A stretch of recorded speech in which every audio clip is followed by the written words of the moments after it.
Everyone, good morning. এখন ঘড়ির কাটাতে বাজে মোটামুটি ওই 7:30। আজকে একটু বেলা থেকেই ভিডিওটা স্টার্ট করলাম, কেননা এটা বেশ কয়েকদিনকার আগেকার ভিডিও, আর কখন থেকে শুরু করেছি সেটা কিন্তু বেশ মনে আছে। যাই হোক, সেদিন ছিল আমাদের বাড়িতে আমার ননদ এসেছিলো বেড়াতে। তো সেদিন দু রকমের মাছ আনা হয়েছিল আর কি, পাবদা মাছ আর হলো কি মাছ জানি না, যদিও রান্নাগুলো আমি করব না, মাছগুলো আমি ভাজছিলাম বলে ক্লিপগুলো নিতে পেরেছি। আর কেউ বাড়িতে এলে আমার জানি না কেন আলসেমি মনে হয়। সকালবেলা আর কোনো ভিডিও করিনি, এখন চলে এসেছে বিকালবেলা, মানে দুপুরবেলা বলতে পারো। এখন আমাদের বাড়ি পিৎজা বানানো হবে। তো পিৎজা কী করে বানালাম সেটা কিন্তু শর্টসে তোমাদের সাথে শেয়ার করে করব। যাই হোক, তোমরা ওইখানে দেখে নিও। সেরকম খুব একটা ফুটেজ শেয়ার করছি না। আর পিৎজা আমরা বাড়িতে কোনোদিনও বানিয়ে খাইনি, আর সত্যি কথা বলতে আমি এখনও কোনোদিনও কিনেও খাইনি পিৎজা। আমার হাজব্যান্ডকে বহুবার বলেছি, বাট ও কিন্তু আমাকে সব কিছুই দেয়, এটা ভেবো না, বাট নিয়ে যাব করে আর যাওয়া হয়নি ওর জন্য আর কি। আর এই যেই চাটনিটা করা হবে, চাটনি না সস বলে, যাই হোক সেটা আমরা বাড়িতেই করে নিচ্ছিলাম। এটা কিনতেও পাওয়া যায়, বাট বাড়িতে যখন এত টমেটো আছে তার জন্য করলাম। আর বাড়িতে এত ভালো যে পিৎজা হয় এটা কিন্তু আমার আগে জানা ছিল না। আর মেন হলো এই ময়ামটা, তুমি যত ভালো মাখবে তত ভালো পিৎজা হয়। কে কে পিৎজা খেয়েছো বাড়িতে বানিয়ে অবশ্যই কমেন্ট করে জানিও। যাই হোক, আজকে তো আমি দেখে নিয়েছিলাম, পরের দিন ভেবেছি আমি একাই করব। যাই হোক, এইদিকে মোটামুটি দেখো আমাদের পিৎজা সব কিছু রেডি হয়ে গেছে। ভেবেছিলাম অনেকগুলোই করা হয়েছিল, একটা ক্লিপ তোমাদের সাথে শেয়ার করব, বাট ওই করবো করে আর করা হয়নি। সবার সাথে গল্প তালে না ভুলে গেছিলাম আর কি। আর এই পিৎজাগুলো বানাচ্ছিল হলো আমার ননদ রান্না বাড়ায় ভীষণ এক্সপার্ট, যেটা আমি একদমই না। আমি একদমই এই রান্নার ধারে কাছে যেতে চাই না। আমাদের বাড়িতে যদি কেউ আসে আমি তাকে দিয়ে রান্না করাই, আমি হেল্পার হই, তাকে দিয়ে রান্না করাই। যাই হোক, এদিকে দেখো প্রেশার কুকার ভেতর দিয়ে আজকে আমরা বানাচ্ছিলাম, যেহেতু আমাদের মাইক্রোওয়েভ নেই, কি আর করার, যা আছে সেটা দিয়েই কাজ চালাচ্ছিলাম। আর সত্যি বলছি পিৎজাগুলো যে এত ভালো হয়েছিল কি বলবো, এখনও মনে হচ্ছে আমার মুখে লেগে আছে, বেশ কয়েকদিন আগেকার ভিডিও এখনও ভুলিনি। আর বেশি একটু করে চিকেন আনা হয়েছিল, সেটাই রাতে রান্না হয়েছিল। আমি কিন্তু 2-3 দিনের মিলেমিশে ভিডিও একসাথে তোমাদের সাথে শেয়ার করছি। যাই হোক, বোনটা রান্না করতে ভীষণ ভালোবাসে আর রান্না করেও বেশ সুন্দর। সেই দিন রাতে আমি আর কোনো ভিডিও করিনি।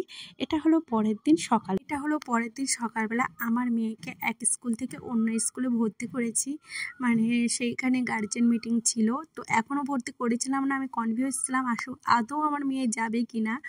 ওর জন্যে আমাদের এখানে যেই পাবলিক স্কুলগুলো হয় সেগুলোতেই ভর্তি করেছিলাম। কিন্তু ও একদিন ওকে এই স্কুলটা দেখাতে নিয়ে এসেছিলাম, সেদিন থেকে ওর বায়না অনেকেই বড় স্কুলেই পড়বে, তার জন্য আর কি নিয়ে আসা। আর ও অ্যাডজাস্ট করতে পারবে কিনা সেটাই আমার ভীষণ টেনশন ছিল।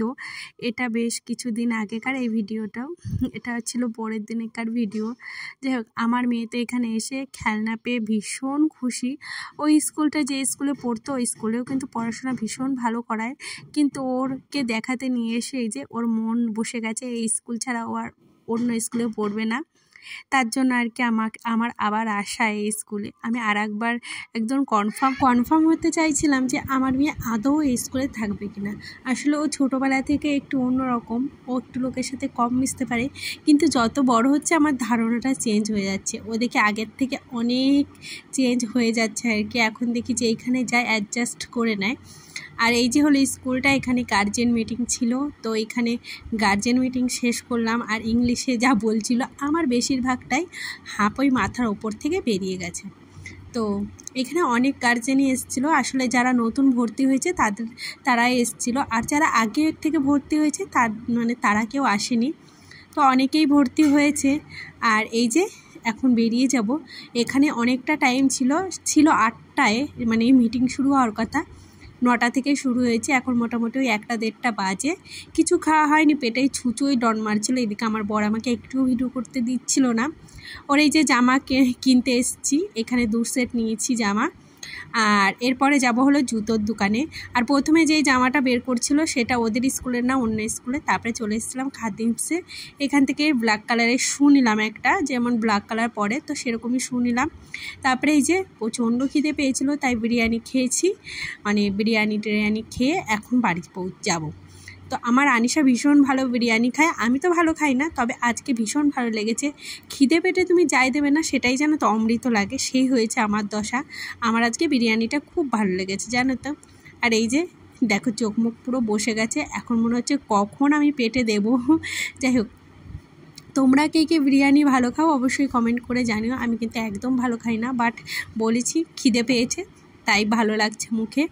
আর আমার মেয়ে আর ওর বাবা আর কি ভীষণ ভালো খায়। আমি আর আমার মেয়ে হাফ প্লেট নিয়েছিলাম, সেটাই খাচ্ছিলাম আর কি। এখানে অনেকগুলো পায়রা দেখতে পেলাম, ভীষণ ভালো লাগলো। সবে বাড়ি এসেছি, এখন বাজে মোটামুটি ওই 3টে। তো এই যে আনিশাকে চান করিয়ে দিয়েছি, আমি চান করেছি, এখন ওকে ভাত মানে খাওয়াবো। যাই হোক, আজকে ভিডিওটা এখানেই শেষ করলাম। আর কি কি কিনলাম কি না এটা তো আগেকার ভিডিও, তোমরা দেখেছোই। যাই হোক, টাটা। ভিডিওটা ভালো লাগলে প্লিজ একটা লাইক কমেন্ট করে দিও। আজকে টাটা।